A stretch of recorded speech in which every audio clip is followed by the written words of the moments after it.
Y ahora sí, bienvenidos oficialmente a la reunión número 53 de este hermoso grupo de estudio del Bhagavad Gita.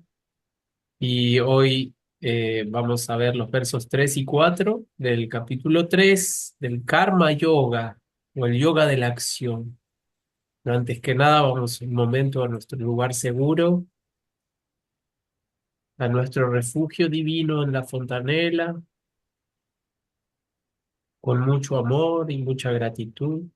Nos inclinamos mentalmente a los pies de los maestros, invocando su presencia, su guía, su sabiduría.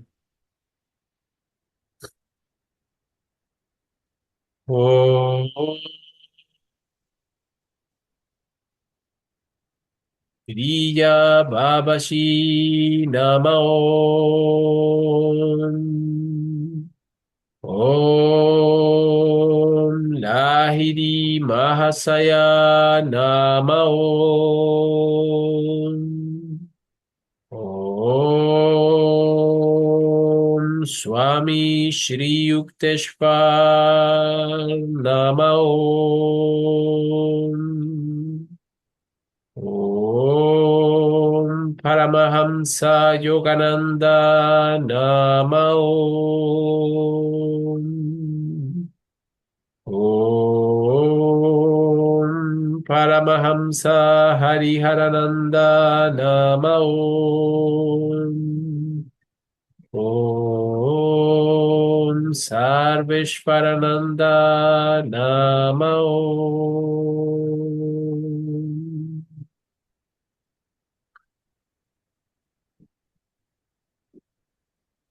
Om Asato Ma Satgamaya Tamaso Ma Jyotirgamaya Mrityor Mamritam Gamaya. Om.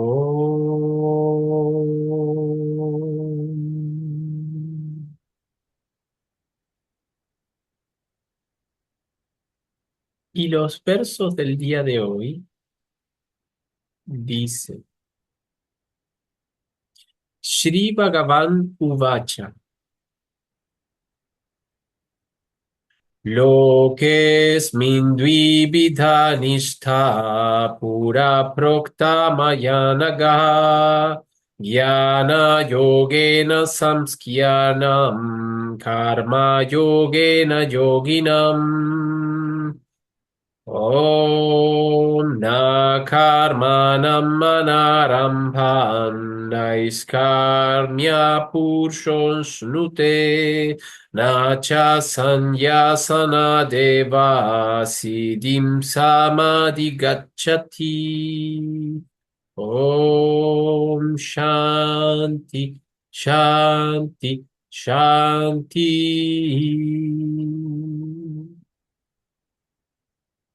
La traducción de estos dos versos dice: El bendito Señor respondió: Oh Arjuna sin pecado, en este mundo hay dos caminos. Uno es el yoga del conocimiento, seguido por los sabios, el jnana yoga, y el otro es el yoga de la acción, el karma yoga, seguido por los practicantes. Ambos caminos llevan a la conciencia suprema. Un ser humano no puede alcanzar el estado de inacción o de no acción, el estado sin forma, evitando la acción, ni siquiera mediante la renunciación o sanyas puede uno alcanzar la perfección. Bueno, estos son los dos versos de hoy.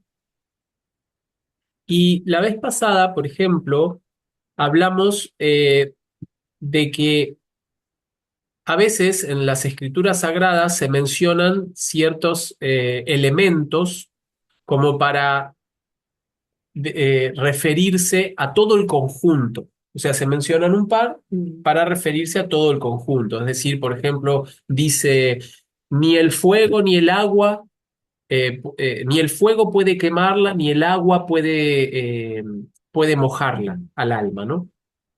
Y ahí se está refiriendo a los 5 elementos. Por más que menciona dos, está refiriéndose a que los elementos no pueden afectar al alma, porque es el alma en realidad la que percibe el movimiento de todos estos elementos de la creación. Bueno, aquí sucede algo similar. Aquí dice, en este mundo hay dos caminos. Uno es el yoga del conocimiento y el otro es el yoga de la acción. Por un lado, nos está hablando de estas dos alas del yoga. Como dice Patanjali, eh, él dice que las dos alas del yoga son práctica y renuncia. Eh, Dice que la práctica y la renuncia en realidad son dos partes de una misma cosa. Y acá además se refiere a los caminos del yoga. Y muchas veces van a escuchar que hay diferentes caminos del yoga. Un yoga orientado hacia la acción, que es el karma yoga, un yoga orientado hacia el conocimiento, que es el jnana yoga, un yoga orientado hacia la devoción, que es el bhakti yoga, y un yoga orientado hacia la meditación, que es el raja yoga. Bueno, aquí está, si bien mencionados, está hablando de esos 4 caminos, pero al mismo tiempo está diciendo que todos esos caminos llevan a la conciencia suprema, es decir, que no son 4 caminos separados, sino que son 4 pasos o 4 estadios de un mismo camino o un mismo gran camino.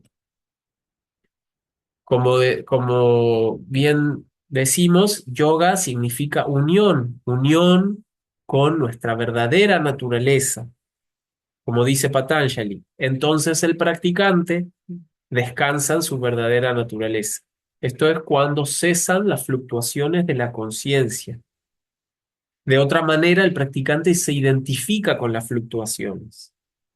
Por eso es que para detener esas fluctuaciones es necesario obtener este conocimiento supremo, el conocimiento de nuestra verdadera naturaleza. Pero verdaderamente saber estas cosas simplemente leyendo un libro no tiene en absoluto ninguna utilidad sin la práctica. Por eso es que siempre hay pasos a seguir. Si yo agarro un libro de medicina o de cirugía y quiero aplicar una cirugía sin haber estudiado medicina, probablemente no haga una curación o un procedimiento quirúrgico apropiado. Más bien voy a hacer una especie de carnicería. Entonces, eh, lo que dice Baba es que el yoga es como estudiar medicina. Sí, Maga. Hay un cuento que contó Lilima de un grupo de gitanos, creo que era, quien estuvo en el Salto se acordará, ¿no? Un grupo de gitanos que tocaba, bueno, y estaba un violinista que era magnífico. Pasó ese grupo por el pueblo y uno de los muchachos quedó extasiado escuchándolo. Y el grupo siguió, pero el grupo de gitanos siguió y el violinista se quedó, pero el grupo se llevó su violín. Hubo como esa situación. Entonces el muchacho le pidió encarecidamente, estoy contando la estructura nomás, le pidió encarecidamente que le enseñe a tocar el violín, que era lo que él más quería.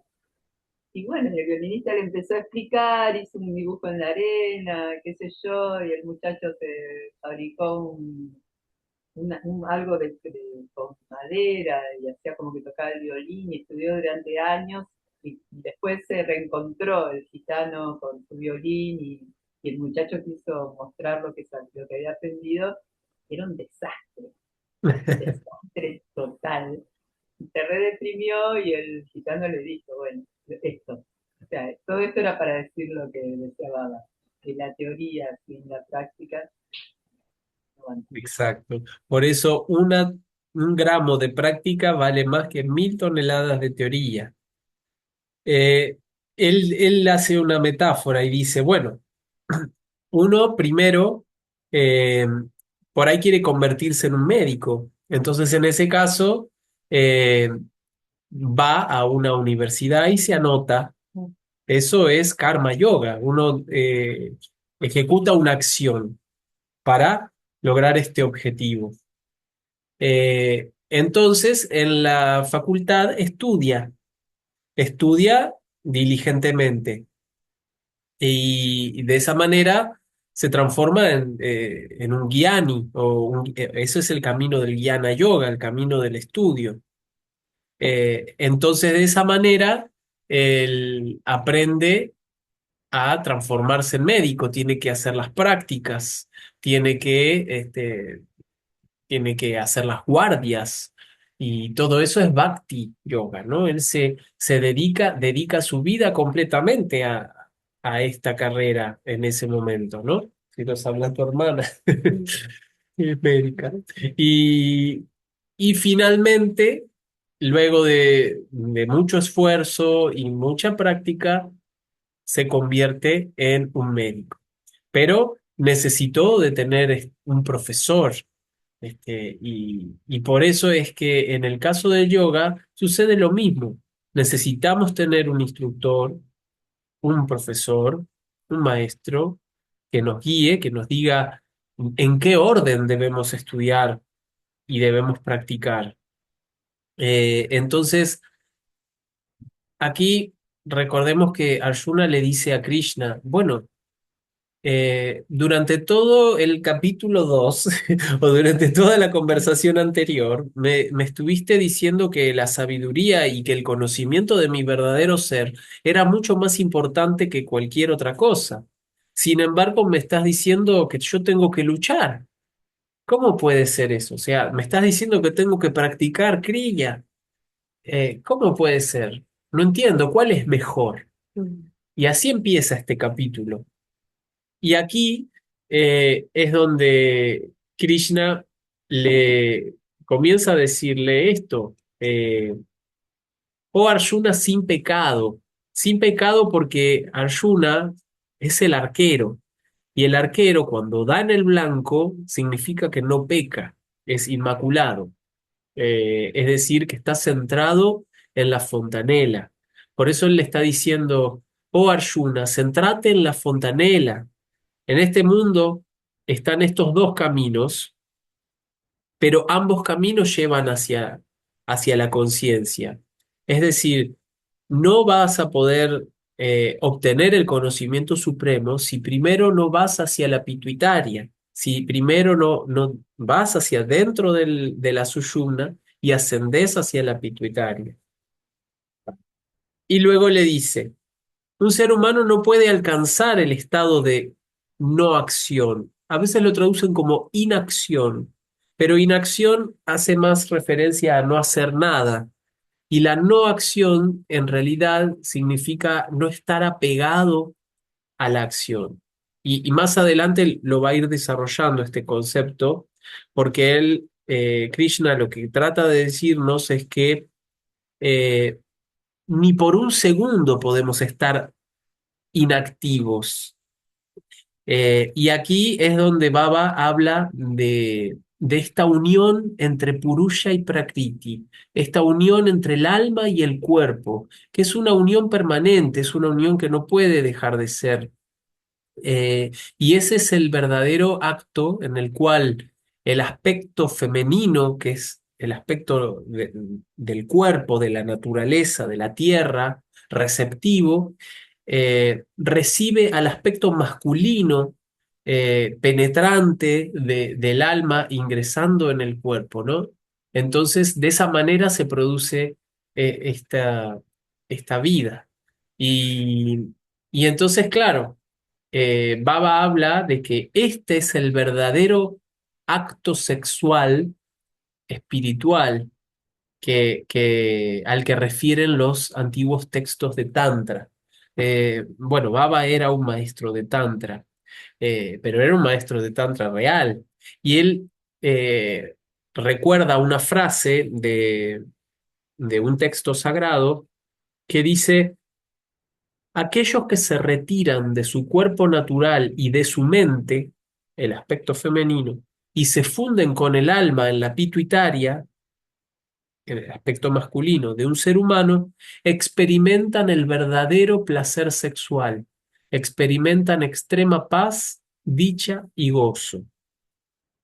Eso está bastante escondido porque los libros de Tantra antiguos eran muy crípticos y Sí, utilizaban muchas metáforas, alegorías y parábolas para hablar del conocimiento espiritual. sí. Es diferente al Bhagavad Gita, que es un libro que está orientado para todo tipo de personas. Los libros de Tantra estaban justamente escritos así para desechar a los llamados turistas espirituales y de esa manera preservar el conocimiento a lo largo del tiempo. Más o menos similar como las parábolas de Jesús. Y por eso Jesús decía, el que tenga oídos para oír, que oiga. Y por eso también decía, no le den perlas a los chanchos. Es decir, que el conocimiento espiritual se recibe cuando uno está listo para recibirlo. Y cuando uno tiene la fortuna de encontrar a su maestro, entonces el maestro le va revelando gradualmente todo aquello que necesita saber para poder reencontrarse con su verdadera naturaleza. Y eso no puede ser sin un cuerpo. Y esa es la buena noticia. Todos aquí creo que tenemos un cuerpo. Algunos a un 25, otros un 50%, pero tenemos un cuerpo. Y lo lindo es que gracias a él podemos realizar esta práctica divina, que no es solamente el kriya. Aquí es donde se habla, por ejemplo, en este pasaje, en el segundo, dice, un ser humano no puede alcanzar el estado de no acción o el estado sin forma, que es el estado en el cual nos fundimos con nuestro verdadero ser, que es en el verdadero momento en el que hay quietud y que verdaderamente se puede decir que no hay movimiento o no hay acción, evitando la acción, dice. Ni siquiera mediante la renunciación puede uno alcanzar la perfección. Y aquí, cuando dice renunciación, utiliza la palabra sanyas. El sanyas o el sanyasin es el monje renunciante. Pero esto en realidad habla de una cualidad de una persona o del practicante y no de un estatus social. Que esto es lo que sucedió en la India cuando se hablaba de las castas, ¿no? Las castas, cuando fueron enunciadas o descritas por los rishis, por los grandes sabios, se referían en realidad a estados de conciencia del ser humano. En el estado del Sudra, en la casta más baja, el ser humano no puede más que identificarse con su naturaleza física. En el estado de Vaisya no puede más que identificarse con su actividad sensual y con los sentidos o con su mente, ¿no? Y en el estado Kshatriya o del guerrero no puede más que identificarse con este guerrero que está en esta lucha tratando de encontrar su verdadera naturaleza. Y en el estado brahmana o el estado del sacerdote, es en el estado en el cual ya está establecido su verdadera naturaleza. Bueno, el estado de sanyas, san significa observar y ya significa el alma, igual que kriya. Ya es el alma. Y kri es lo mismo que karma, es una acción. Entonces, san y ya significa aquel que observa el alma. Ahora, para observar al alma, primero tenemos que descubrirla. Por eso es que primero viene el karma y luego viene sannyas. Primero viene el rito para poder establecernos en el alma, que esto viene a ser kriya, porque cuando en este capítulo se refiere a karma, se está refiriendo a la acción específica o rito para establecernos en nuestra verdadera naturaleza. Y eso es kriya. Pero, por otro lado, esa acción nos va a llevar a sañas, o nos debe llevar a sañas, que es observar al alma en cada inhalación y en cada acción. Por lo tanto, eso también es Kriya. Entonces, el punto aquí es practicar y luego llevar esa conciencia o trasladar esa conciencia a nuestro día a día, a nuestra actividad cotidiana, ¿no? Bueno, eh, aquí Baba dice, todos deben practicar la técnica del Kriya Yoga de control simple de la respiración. La respiración no se detiene, simplemente entra y sale. El ser interior es tan amable con nosotros, está constantemente inhalando y dándonos gozo material, pero en realidad este gozo no es material, es gozo divino. Por eso cada vez que estemos disfrutando de algo a través de los sentidos, es reconocer que ese gozo proviene de Dios. Cuando, por ejemplo, hacemos el acto físico del sexo, que es que es la copulación, el sexo, obtenemos un pequeño vistazo en el orgasmo del gozo divino. Lo mismo pasa con algunas plantas u hongos o plantas sagradas, ¿no? Que guiados a veces por chamanes auténticos o guías que inician en eso, pueden dar un pequeño vistazo del poder astral y del poder divino, pero aún así sigue siendo un pequeño vistazo. Eh, de hecho, Yoguito le preguntaron sobre eso también y él cuenta y dice, Dios nos está dando pistas por toda la creación a través de todas nuestras actividades. Porque, por ejemplo, hay hongos mágicos, ayahuasca, plantas sagradas que te dan un momento de visión astral. Pero es para invitarnos a seguir la búsqueda más profunda, ¿no? Eh, pero después, obviamente, que hay que continuar avanzando, ¿no? Para establecernos en esa realidad, que no depende de ningún aspecto físico, astral o causal. Y pone el ejemplo de Ram Dass, que fue un gran santo, y que, bueno, él experimentó con el LSD, con el ácido lisérgico, y ese ácido lisérgico lo llevó a los pies de Nim Karoli Baba, que fue un gran maestro. O sea, había un propósito en todo eso. Podemos perdernos, dice Yoguito, o podemos usarlo como una serie gradual de etapas para alcanzar la luz. Pero por eso hay que tener mucho cuidado con los métodos que no son naturales, porque sin una guía correcta pueden llegar a perdernos entre las maravillas también del mundo astral. Y hay personas que incluso no vuelven. Entonces es muy peligroso también, ¿no? Tiene sus efectos secundarios. En cambio, Baba nos está dando una medicina natural sin ninguna contraindicación, que es seguir nuestra respiración, seguirla con amor.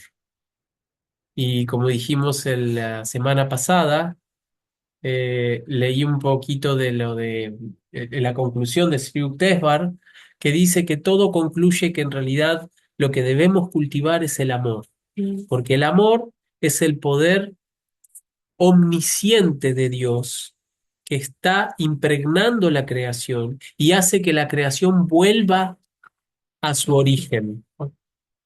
El Om, por ejemplo, es el poder omnipotente de Dios que hace que todas las cosas se vayan expandiendo y entonces genera el poder repulsivo de Dios, que es el poder de crear formas diversas, o también lo llamamos la Maya. Pero es el amor el único, eh, es lo único que puede realmente ayudarnos a trascender el efecto de Maya. Y eso es lo que se refería hoy Yogananda cuando dio la afirmación de la mañana, ¿no? Del diario espiritual. Hay una dínamo y la fe en esa dínamo es la única que puede realmente eh, curarte o la que puede realmente llevarte al éxito en cualquier empresa, en cualquier objetivo que uno tenga. Eh, por eso, hace un ratito nosotros dos estábamos medio casi arrastrándonos por el piso y dijimos, bueno, a mayor voluntad, mayor flujo de energía. Y ahora yo me siento mejor. Sí, yo también. Y es así, a mayor voluntad, mayor flujo de energía. Acá, no sé si sigue después el verso hablando sobre los caminos del yoga eh, como acción. Bueno, tengo entendido que está el servicio amoroso, bueno, esto habla de este campo expansivo de conciencia a través del amor, eh, pero no sé si está ahí, si está dentro En este de los verso, caminos, el Bhakti, el Jnana, claro, el Bhakti, el de la devoción, el Jnana del conocimiento, y el karma lo toma como, o por lo menos Patanjali lo entendía así, como que era el servicio a otras personas, a compartir el conocimiento, a guiar, bueno, esto. exactamente, Nancy, sí, y gracias por traerlo, porque es cierto, el karma yoga tiene, habla en realidad no solamente de una acción per se, sino de la acción correcta, es decir, la acción que da en el blanco, por eso él le dice ayuna sin pecado. Y la acción que da en el blanco es la acción que recuerda al alma o que trae el alma al presente, o que directamente nos vuelve presentes o atentos del verdadero ser. El karma yoga más profundo es aquel ejercicio que nos devuelve a nuestra verdadera naturaleza. Pero como decíamos la semana pasada, eh, al árbol no le basta con reconocerse árbol, tiene un dharma, tiene una acción correcta que es dar flor, entregar la flor para dar fruto y ese fruto entregarlo al mundo. Y así pasa con los seres humanos también. Entonces, en algunas traducciones, el karma yoga se refiere como el servicio desinteresado. El servicio desinteresado es justamente el aprender a actuar sin esperar el resultado y al mismo tiempo dando aquellos dones que le son propios a cada persona, porque todos tenemos un don y todos tenemos un fruto para dar, así como cualquier árbol de la vida. Entonces sí, todo este capítulo se llama Karma Yoga y todo este capítulo va a hablar sobre eso, así que lo vamos a ir viendo con mayor profundidad. Pero bueno, aquí dice Baba. Eh, No, sí, perdón, pero tengo una pregunta hace un rato, entonces no puedo. obvio. Es de hace un rato, cuando nombraste todo lo que dice Baba y que dijiste que era maestro del Tantra Yoga también. Eh, ¿Por qué habla de lo sexual entonces? En esto que nombraste, ¿no? En este estado de dicha, pero ¿por qué mencionar precisamente lo sexual? Porque en todo el texto que nombraste, digamos, no parecía estar refiriéndose a lo sexual, más Sí, allá de que,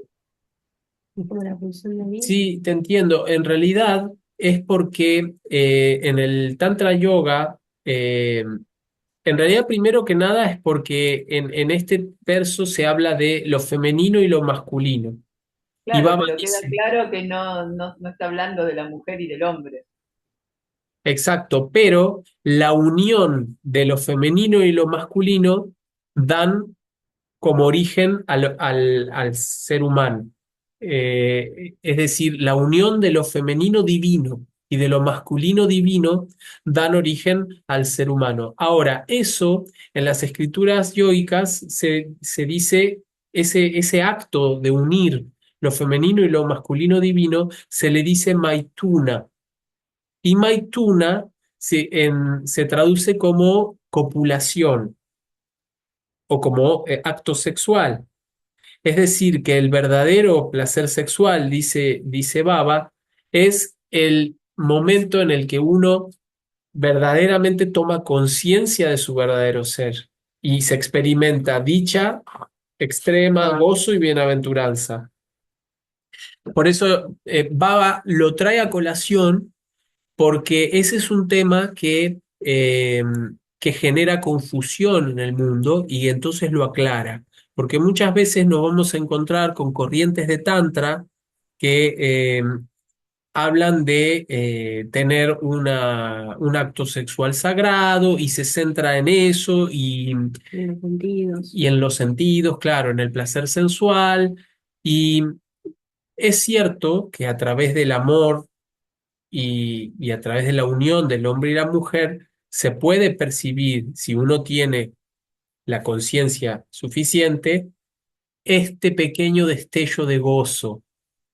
Pero en realidad las escrituras tántricas se referían a la copulación como este acto de unión entre Prakriti y Purusha. Entonces por eso lo menciona. Eh, no sé si aquí, a ver, eh, Hay diferencia en lo burdo, el placer burdo. No sé. claro, acá Baba dice, acá. En el Tantra Yoga, en el Tantra Shastra, o las escrituras Tantra, se dice que puedes fundirte con lo divino mediante el placer sexual, pero esto no puede suceder mediante el placer sexual ordinario. Y ahí explica una de las frases que pueden ser malinterpretadas y dice, aquellos que se retiran del cuerpo femenino y se funden con la mente en el alma, experimentan el verdadero placer sexual. Es decir, que el verdadero sexo es, es la unión del alma y el cuerpo. Y cuando uno percibe esto constantemente, entonces obtiene liberación constante. Y por eso obtiene primero paz y luego gozo. No sé si eso aclara tu duda. La aclara sabiendo que es profundísimo todo lo que dice. Sí, Sí. sí, igual esto de nuevo va a continuar durante todo este capítulo. Por eso es que recién dio sus dos primeros versos, pero luego va a hablar sobre el tema de la inacción, va a hablar sobre lo que es la acción correcta, y por eso acá le dice, si evitas la lucha biológica y te vistes como un monje renunciante, no podrás encontrar el éxito en la vida. Debes cumplir con el deber de la meditación y la acción correcta. Porque también, por simplemente hacer servicio desinteresado, puede que no tomemos conciencia o dimensión de nuestra verdadera naturaleza. Por eso son las dos cosas, porque eso es lo que diferencia, y no lo digo despectivamente, pero entre un trabajador social y un sannyas verdadero, o un sannyas que es aquel que está, de nuevo, observando al alma. Porque, por ejemplo, en la India es muy común ver, de hecho es tradición que cuando se ve una persona con la túnica naranja, le tienen que dar alimento, le tienen que dar cobijo, entonces, y es más, se inclinan a sus pies. Entonces hay muchas personas que abusan del sistema y se ponen una túnica naranja para no trabajar, para poder vivir, digamos, de arriba. Entonces, bueno, esas personas, claro, lo que van a estar es alimentando su ego, no al alma. El verdadero sanyas es aquel que observa al alma en Su ego y todas su las panza, acciones. Y su panza, tal por cual. favor. Ay, decir que está cerrado, pero me estaba ya yendo a comprar una túnica anaranjada. Sí, sí. Aquí lamentablemente no existe esa tradición, así que por más que nos pongamos una sábana naranja, no va a funcionar. Es más, van a pensar que somos un Hare Krishna, que es lo más conocido. Eh, pero bueno, entonces, para recapitular, los cuatro caminos del yoga en realidad son uno solo y se van desarrollando gradualmente, como el médico o como el aspirante a médico que va a estudiar a la facultad para volverse médico. Tiene que pasar por todos los estadios para llegar a eso.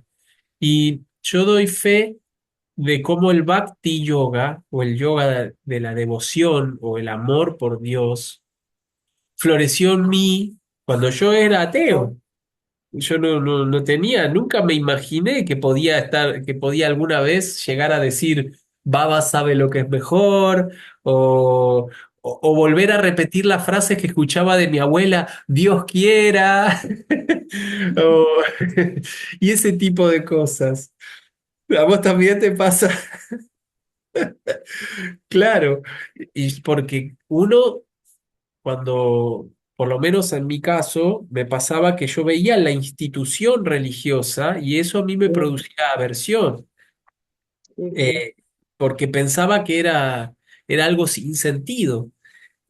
Yo tomé la comunión y un día me enojé porque, porque yo hablé con Dios y le dije algo a Dios, Dios no me contestó.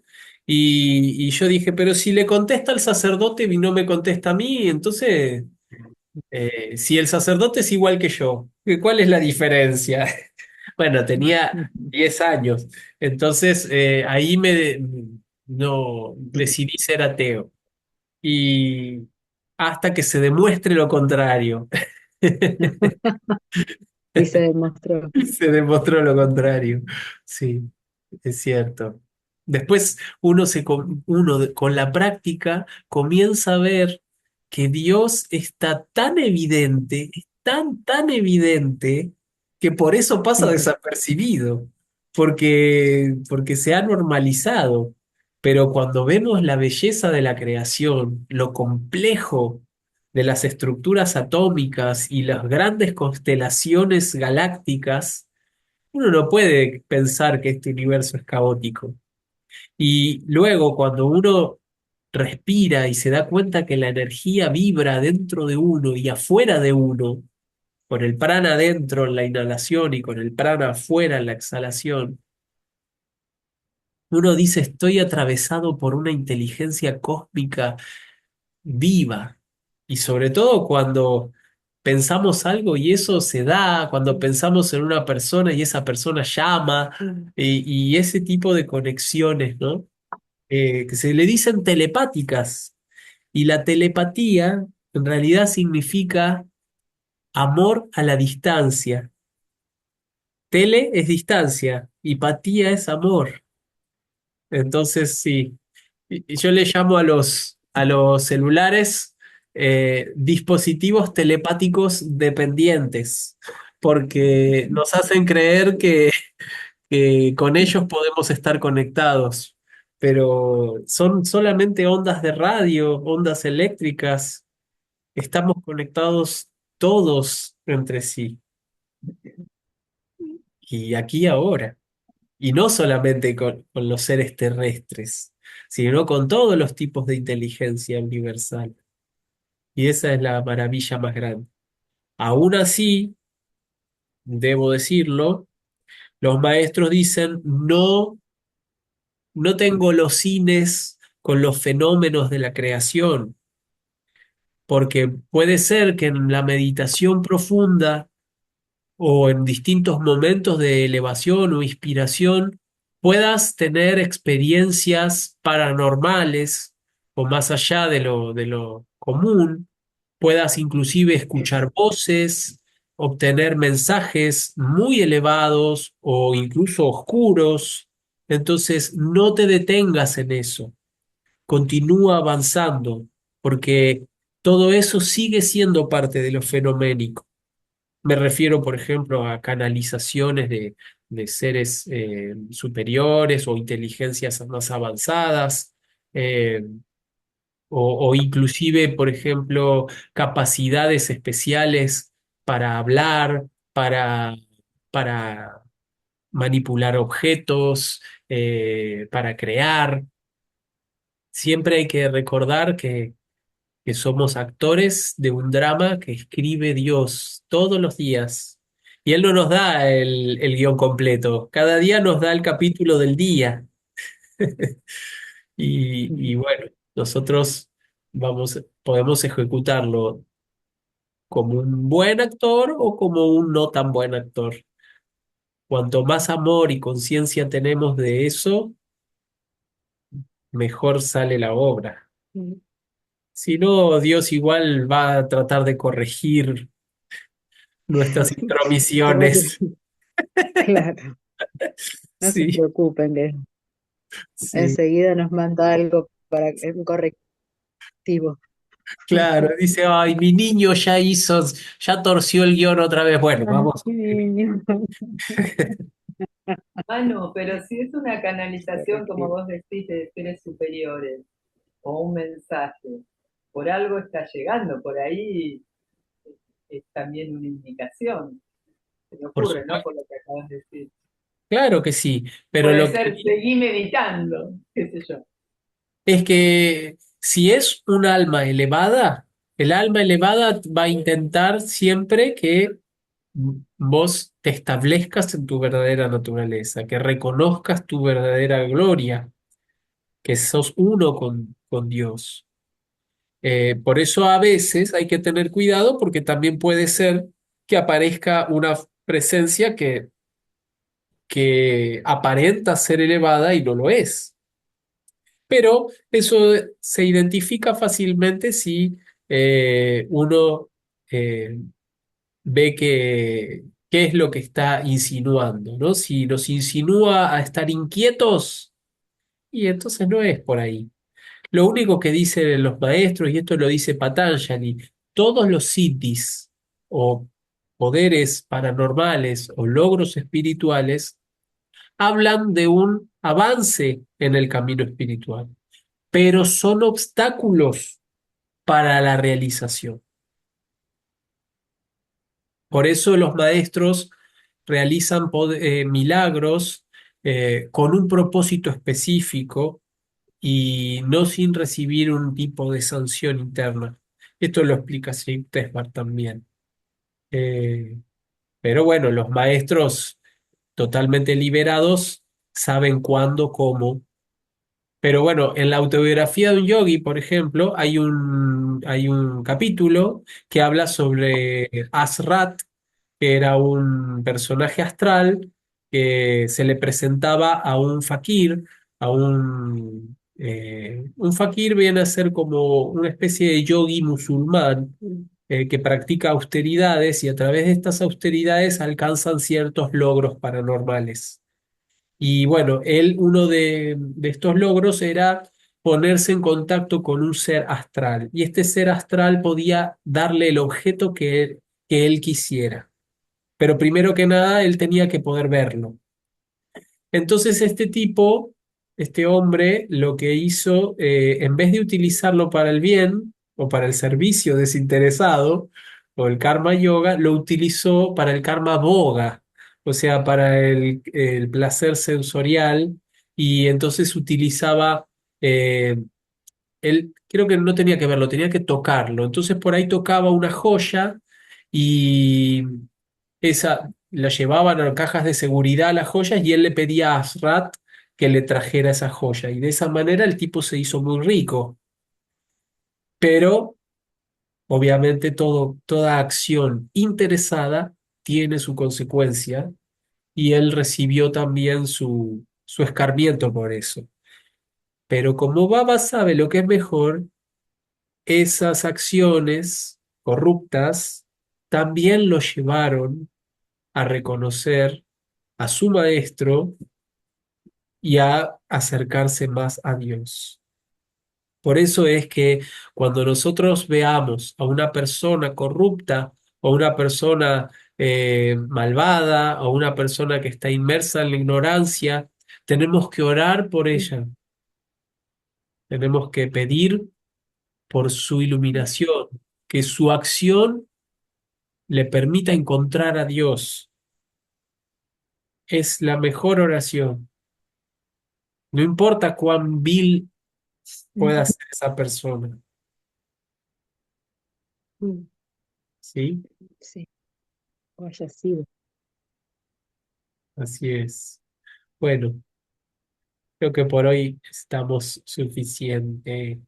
Vamos un momento entonces a nuestra fontanela, agradecer por este momento maravilloso, por esta guía constante, por esta compañía hermosa que nos hace crecer, que nos hace mejorar, sonreír, recordar a Dios y nuestra verdadera naturaleza.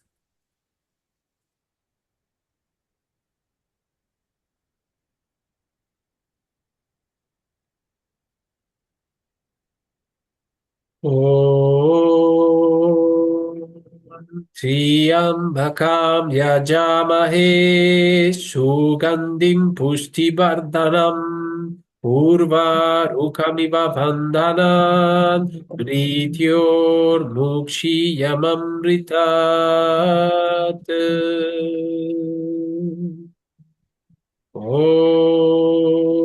Om Kayena vacha manasendriyairva buddhyatmanava prakrite swabat karomi yayat sakalam parasmai narayanaye sarpayami Narayanaaya iti samarpayami Hariharanandanaya iti samarpayami.